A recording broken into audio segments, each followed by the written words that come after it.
This guide walks you through animating a single frame image with easy-to-follow steps for creating and exporting dynamic animations.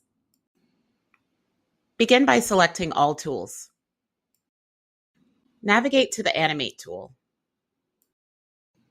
Choose or drag and drop the file you want to animate into the upload box. Describe your desired action in a prompt. Don't forget to specify characteristics such as motion and angles. In this example, I'm typing, "Model is walking forward, zoom into bag slowly." Set the output quality by choosing the standard or high-resolution video model. Define the duration of your animation by selecting either 5 or 10 seconds.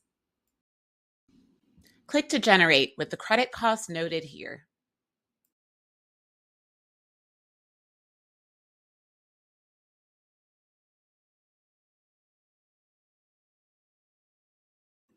Click the download arrow. Download the video in an MP4 format.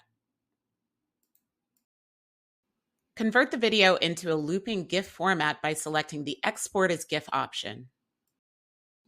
Click for more options to watch playback and app. This guide walked you through animating an image using just a text prompt in RaspberryAI. Thanks for watching.